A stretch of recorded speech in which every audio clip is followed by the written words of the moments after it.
What happens when a zero appears in the federal budget next to the only dedicated funding for homeless students in America? Well, what happened next is a masterclass in why advocacy works and why it has to. Erin Patterson of Schoolhouse Connection is back for part two to walk us through the congressional wins, the legislation that could rewrite the rules for homeless families, and the coalition of states stepping up when the federal government pulls back. Here is my part two conversation with Erin Patterson. This is Schoolutions, the podcast that extends education beyond the classroom. A show that isn't just theory, but practical, try-it-tomorrow approaches for educators and caregivers to ensure every student finds their spark and receives the support they need to thrive. Welcome back, listeners, to part two of my conversation with Erin Patterson. I am so honored to be highlighting the incredible work that Schoolhouse Connection is doing with congressional wins. Erin is going to outline those for us. If you have not listened to part one of our conversation, pause this episode, go back and listen to part one, and then join us where you left off. Erin, welcome back. Thank you. Part one, you shared a lot about what homelessness looks and feels like in the nation right now. You shared about your journey from being a government and economics teacher into leaving the classroom to do more advocacy work and change policy, which is so inspiring. Let's talk policy then. Let's jump right into it. There have been so many congressional wins that Schoolhouse Connection has made happen. Would you start by explaining the president's fiscal year 26 budget and kind of outline that for listeners to start? Absolutely. So I think the first thing to say is that this process is the same every fiscal year. The president puts forth their ideal budget, and then there's a lot of conversation, advocacy, and negotiation that goes on in Congress to pass a budget. I was about to say a balanced budget, but let's not. Let's not. So in the president's 26 budget, I think this stems from this administration's priority, which they have vocalized, of moving education back to the states, quote unquote. And so part of that means that they want to push for less funding at the federal level for education programs and initiatives.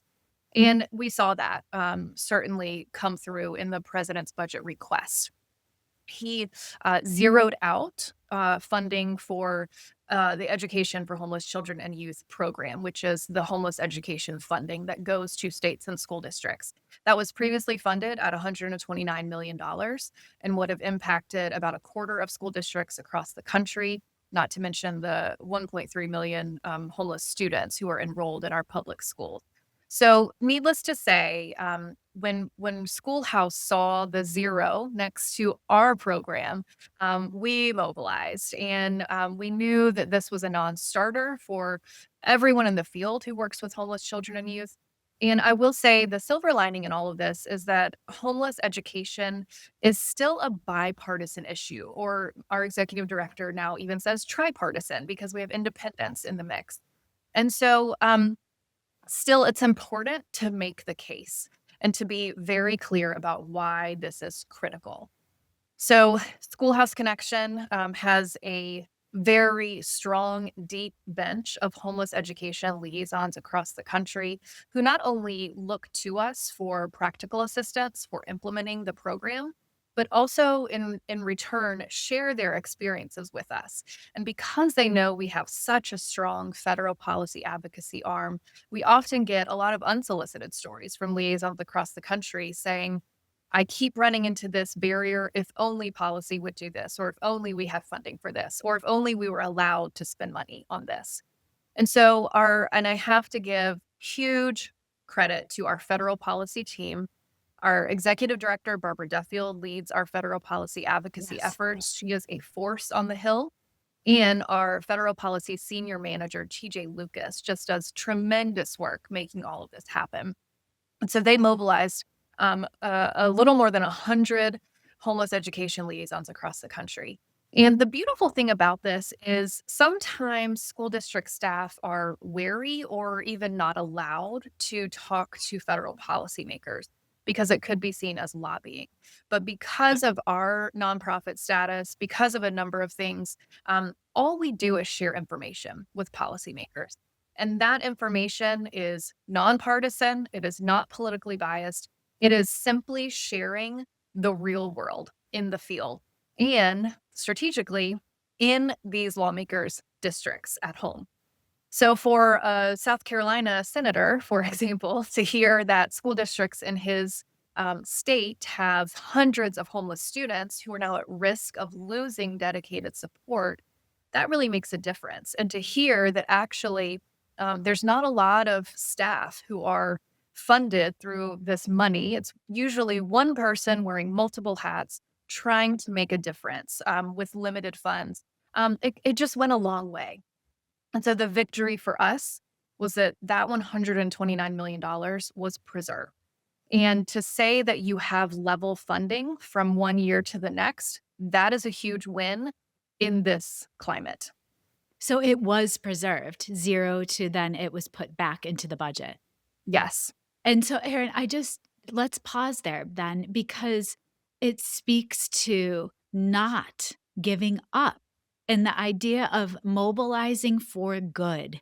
What is it, the doing good trouble? It's a beautiful idea that we can all band with one person, another. And so I want to shine a light on the liaisons. You just said there are liaisons all over the country. These liaisons are the direct connection for people in the school districts. They know the tailored experience of the caregivers, of the children there. And so, what a beautiful, I would say, quilt, even that they weave together of stories, and that's a huge responsibility to hold those stories. We spoke last time about the McKinney-Vento Act, and it was a while ago. I'd love for you to explain what that is for people and why that money matters. The McKinney-Vento Act is a federal law that was passed in the late 1980s, and it established a definition of homelessness when it comes to accessing education services. The goal being that children and youth need consistent, stable access to education in order to overcome their homeless living situation. It's a big reason why Schoolhouse's mission is overcoming homelessness through education. The McKinney-Vento Act was law, and still is law. And in 2015, the Every Student Succeeds Act, which is the main education law, reauthorized the provisions of McKinney-Vento, and it strengthened them in the process. So since then, we've seen a huge growth in awareness of what the McKinney-Vento Act does for students experiencing homelessness. There is more dedicated funding now for the Education for Homeless Children and Youth program as a result of that. And it really strengthens the requirements of local education agencies to not only designate a homeless education liaison, but provide certain things for students experiencing homelessness. And the first thing to provide is identifying them. And that has set into motion a chain reaction of school districts really taking off with this and digging deeper to understand, how do we do outreach? How do we talk about homelessness with our families and with our students so that we can identify them? And then once they're identified, how do we get them to school? What happens if they move because of their homeless living situation? What are we required to provide, and how can we provide those things? And a plethora of other services and supports. Erin, it's not just occurring to me now. Uh, But I'm thinking so much around families that may not have documentation right now, and then may also have the extra layer of being homeless. And I can't imagine that even if there's a liaison that feels like a safe person within a school system, that those families would feel comfortable or the teens would feel comfortable. And so there is a barrier again that has, I'm guessing, become a newer obstacle for Schoolhouse. Absolutely. I think there's a couple things to say about that. The first is that immigrant families tend to experience homelessness at higher rates than other families for a number of reasons. The other piece of this for us that we always stress in our practical assistance and in our advocacy is that public pre-K to 12 school systems should not be asking about citizenship. And so helping school district personnel understand that an immigrant student experiencing homelessness is still a student experiencing homelessness, and they are still entitled to immediate access, enrollment, and services. That is super important. What we've seen recently is schools becoming less of a safe space as ICE has targeted institutions of education to try and get families. And this is very terrifying for the children and youth that we work with. It's terrifying for providers. And I, I personally have a lot of respect for people on the ground who are navigating um, providing education, but also in a way that protects the rights of children and their families. Same, same. Thank you for speaking to that. I am wondering too around I think it's fascinating the difference between dedicated funding and block grants. And I'd love for you to explain that to listeners and then which you prefer, which you think is a better way to go. Yeah, it's a great question. There was a lot of buzz around this when the president's budget request came out because the proposal was essentially to block grant 16 or 17 distinct education programs. And I think to a lot of people it might sound appealing. It sounds like school districts would be getting a lump sum of funding to provide the required services and supports to their students. What that means, though, is that without dedicated funding for homeless students, there would be no dedicated services for homeless students. And so when funding is blended into large pots, the most vulnerable children often get overlooked. So, practically speaking, a block grant could be used to improve attendance, but the barriers that homeless students face to attending school regularly are unique and they do require dedicated funds. And a block grant would not allow for that. That's why we are so pleased that our advocacy was successful in protecting the dedicated homeless youth funds. Yeah, absolutely. That was such a helpful explanation because I found that fascinating. At first, when I was studying this, it seemed like block grants would be the way to go for autonomy, and yet then, as you just said, it can take away from the most vulnerable populations, and that's what I hadn't thought through enough. Um, I'd love to end part two thinking of advocacy work. And we've been talking about advocacy work the whole time, but there have been some beautiful victories when it comes to the Thrive from the Start Coalition. And I would love for you to uplift that work. Yeah, absolutely. We are thrilled that Schoolhouse Connection can be a core member of the Thrive from the Start network. This is a community of national early childhood advocacy organizations who have come together with housing sector, the child welfare sector, the health sector, all in the interest of infants, toddlers, and their families who are experiencing homelessness, and asking the question, how do we not only shift the narrative about homelessness among babies, but what do we do about it? And so our first task that we completed a little over a year ago was to develop a policy agenda. And we did, and it's published and it's on the website, thrivefromthestart.org. And that wasn't enough for us. We said we need to do this. So we are now in the implementation phase. And part of that is a number of working groups. Schoolhouse Connection convenes the federal policy working group where we are putting into action the steps that are needed to make good on those policy goals. What I'm extra excited about is the 10 state grants that were just announced.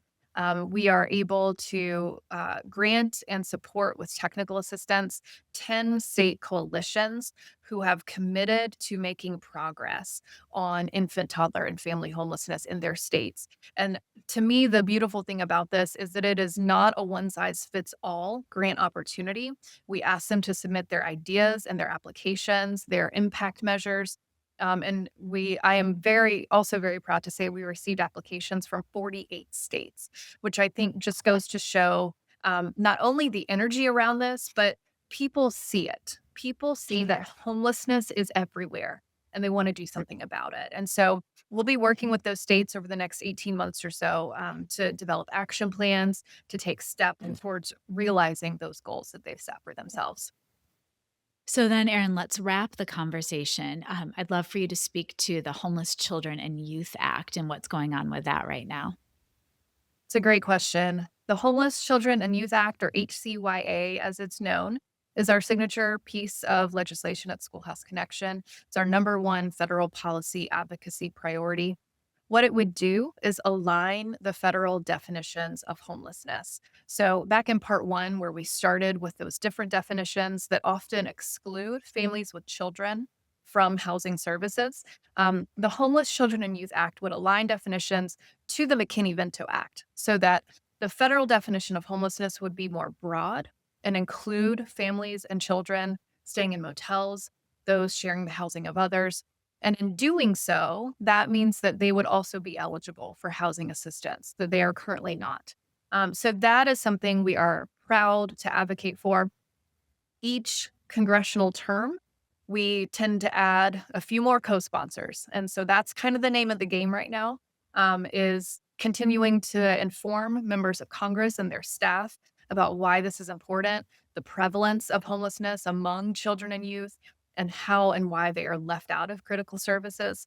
And we are hopeful and encouraged by the uptake that we've seen on the Hill in recent years. Yeah. I cannot thank you enough for taking the time to have this conversation. And I learn so much from you and your advocacy work every time we are in conversation.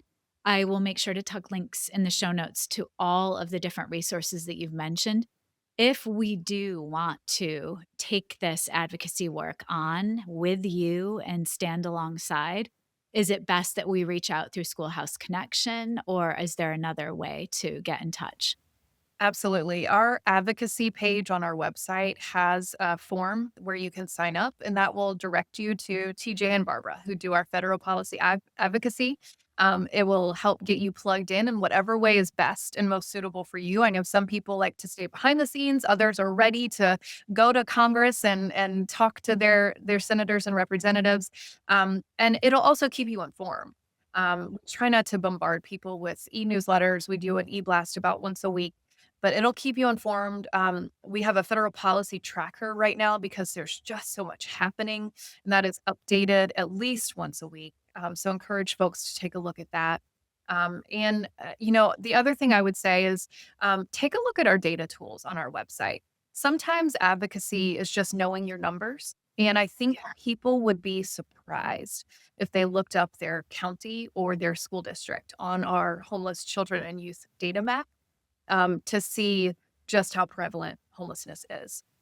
Well, thank you for showing up for our kids, showing up for their families. And I admire you so much as a human, Erin. And I'm so lucky to know you because you're doing really, really important work. So thank you. Thank you so much for giving this a platform, giving us a voice to your audience. We are very appreciative. Yeah. Well, take care, friend. Thank you. Thank you to Erin Patterson for the depth of knowledge, the fire, and the fierce commitment she brings to work every single day. Schoolhouse Connection is proof that policy can be personal and that one law, one liaison, one conversation with a senator can change the trajectory of a child's life. Visit schoolhouseconnection.org. There you'll find the advocacy page, you can add your name, and there's a place for you in this work, whether you want to show up from Capitol Hill or simply stay informed. While you're on their website, you can even pull up the Homeless Children and Youth data map and look at your own county. Next week, I'm crossing the ocean. From Connecticut classrooms to the school deserts of Sub-Saharan Africa, Dr. Kris Nystrom left retirement to tackle the world's lowest literacy rates, one community at a time. Kris will change how you think about what's at stake when a child can't read. You don't want to miss the conversation. Schoolutions podcast is created, produced, and edited by me, Olivia Wall. Thank you to my older son, Benjamin, who created the music playing in the background. You can follow and listen to Schoolutions wherever you get your podcasts, or subscribe to never miss an episode and watch on YouTube. Thank you to my guest, Erin Patterson, for showing us why federal funding for students experiencing homelessness isn't a line item. It's a lifeline. And when advocates, liaisons, lawmakers all come together across party lines, they can protect the most vulnerable children in America, even in the most hostile political climates. Reach out to me at oliviawall.com if you'd like a thought partner to help you cultivate curious learners who advocate for what they believe in your classroom or school. And don't forget to tune in every Monday and Friday for part 1 and part 2 of my guest conversations with the best evidence-based, classroom-ready strategies that you can apply right away to better the lives of the children in your care. Your 60-second bite-sized piece of learning from our conversation will be waiting for you on Wednesdays to share with a colleague. Take care, and thank you for forever getting better with me. See you next week.